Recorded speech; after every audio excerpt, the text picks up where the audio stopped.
His name was Garland. If you could, I would be grateful if you looked for him. Chaos. Welcome to Watch Mojo, and today we'll be counting down our picks for the top 10 worst moments from E3 2021. What you just saw was the trailer for WarioWare. Every single Blanko has a story. For this list, we're only looking at moments from official E3 conferences. We won't be counting Summer Game Fest because that's a separate event, but we will be counting entire conferences if they were particularly bad. Let us know in the comments which one you think officially ruined E3. Number 10. Nintendo leaks its own game. Famously, Nintendo is merciless when it comes to leaks and copyright infringement. That's why it's so funny that the popular crossover franchise Mario + Rabbids had its next entry leaked by Nintendo itself, seemingly by mistake.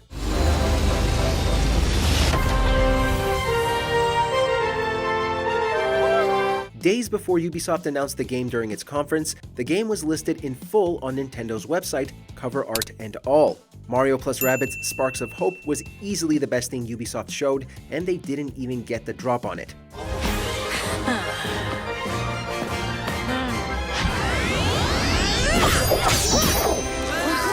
Was this an accident, or is there some kind of secret feud going on between Ubisoft and Nintendo? Number 9. The Dark Pictures Anthology, House of Ashes. People had high hopes for Bandai Namco after we finally saw a trailer for Elden Ring during Summer Game Fest. The Golden Order is broken to its core. However, when it came time for their showcase, it turned out they'd just thrown together a 10-minute presentation about House of Ashes, the next game in the Dark Pictures Anthology. Bandai Namco didn't say the conference was going to be entirely about House of Ashes until that same day, leaving gamers who missed the schedule update extremely disappointed. Where on God's green earth have we landed? We didn't even get to see the Elden Ring trailer for a second time, and few people are interested in House of Ashes anyway. I'm excited and terrified in equal part, and everyone else is just excited, I'm sure of it. Number 8. Nintendo absences. We got to see all kinds of exciting things at Nintendo's conference, which was easily one of the best. A new WarioWare, a new Metroid, and of course, Breath of the Wild 2 gameplay. But many things were conspicuously absent from Nintendo's conference that many people were hoping for. Chief among them was Bayonetta 3, a new Pikmin game, or any news on Pokemon Arceus. And frustratingly, before the announcement of Metroid Dread, they told us specifically that we weren't going to see anything from Metroid Prime 4. I'd like to say one thing. Currently, we're working hard on the latest game in the Metroid Prime series, Metroid Prime 4. Finally, there was no small number of people hoping for a Switch Pro reveal, but we got no hardware announcement whatsoever. How was that? That's all for this Nintendo Direct. Number 7. More Valhalla DLC.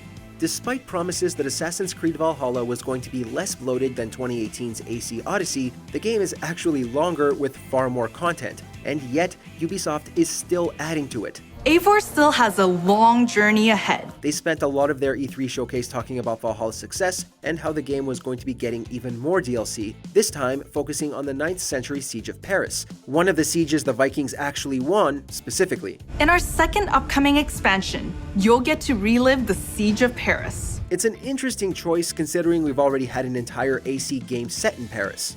Though some people will like it, this is a game that just doesn't need more content, and especially when we'll probably get another Assassin's Creed sequel before you know it. Explore the world and take a deeper dive into the history of the Viking Age.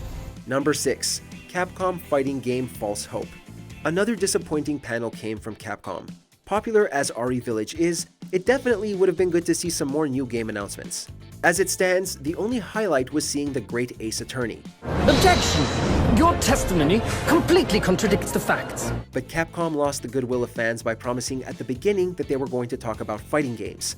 Then we'll wrap up with some updates from our friends at Capcom Fighters. People took this to mean they might announce a new Marvel vs. Capcom or another updated entry in their main fighting game franchises, but no, they just talked about Street Fighter esports for 10 minutes. And they didn't even mention the inevitable Resident Evil 4 remake. Oh, Tor, I know you're definitely excited about that. 100%. I mean, of course, your boy is from Ohio. Number 5.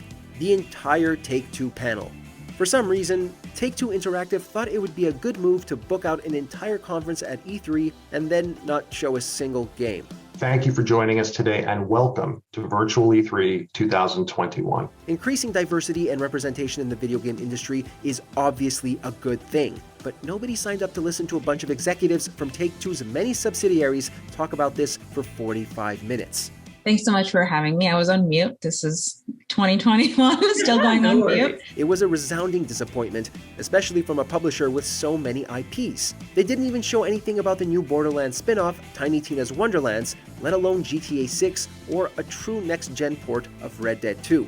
This definitely didn't need to be a full E3 event. Thank you, the viewers, for joining, and have fun at the virtual E3 conference. Number 4. Fallout 76 Expeditions: The Pit. Xbox and Bethesda's joint conference was definitely a highlight of E3, but something nobody was hoping for was another Fallout 76 expansion. Squad Delta, what's going on out there? Yes, Fallout 76 has been greatly improved since 2018 and has a strong and dedicated fanbase, but it's definitely disappointing to see that this new content is just going to be a complete rehash of Fallout 3's The Pit DLC from 2009. The Pit might be one of the game's best expansions, but do we really need to do it all over again? So we get the cure. With it, we turn the tables on them. For a second, it looked like a new Fallout was on the horizon, only for this to be announced instead. Just remake Fallout 3 already. Number 3. Avatar: Frontiers of Pandora. For the handful of Avatar superfans in the world, this game looks pretty cool. The problem is there aren't all that many people who care about Avatar anymore, despite James Cameron still trying to get its many planned sequels produced.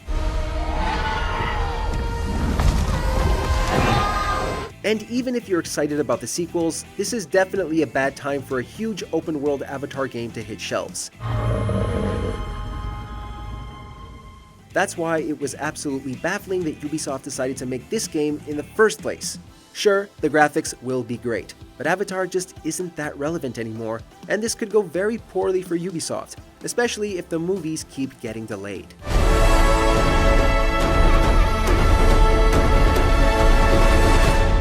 Number 2. The entire Square Enix presentation. Hopes were high for Square Enix this year. And who are you? We're here to kill chaos. With the Final Fantasy VII Remake becoming one of 2020's best games, and Final Fantasy XVI on the horizon, it looked like E3 2021 could be a home run for the publisher. Unfortunately, they discussed almost nothing of note, wasting time putting out a remastered collection of Life is Strange that absolutely nobody was asking for. Max, what's going on? They also spent a ridiculous amount of time talking about yet more content updates for Avengers, a game with very few fans, and showing off a single-player Guardians of the Galaxy title. While this could be cool, the fact that you can only play as Star-Lord is a huge bummer for Guardians fans. Alright, Rocket, time to put on your monster face. I only got one face, Quill. Before we unveil our top pick, here are a few dishonorable mentions. Verizon ad. Nobody wanted to see a commercial from one of the worst internet providers. The hardware being announced here at E3, all of them require a powerful network. And Verizon 5G will take all of them to the next level. Xbox mini fridge. Microsoft can make Xbox mini fridges, but you still can't buy an Xbox Series X.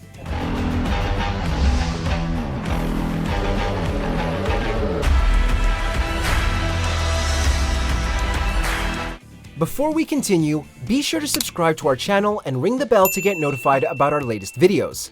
You have the option to be notified for occasional videos or all of them. If you're on your phone, make sure to go into your settings and switch on notifications. Number 1. Blankos Block Party. Play, earn, collect, sell. That's it. NFTs have taken the world by storm in 2021, and of course, there's a video game primed to take advantage of the craze. Blankos Block Party went into its open beta this summer, with its developer Mythical Games putting out an entire E3 conference just to talk about it. You don't need to understand NFTs or blockchain at all to play Blankos Block Party. The premise of the game is that you collect Blankos, which are all completely unique and tied to you individually. It's a bit like if you could design your own Funko Pops but keep them virtually. Suffice it to say, most people aren't happy about this, and particularly not that the game appeals to kids.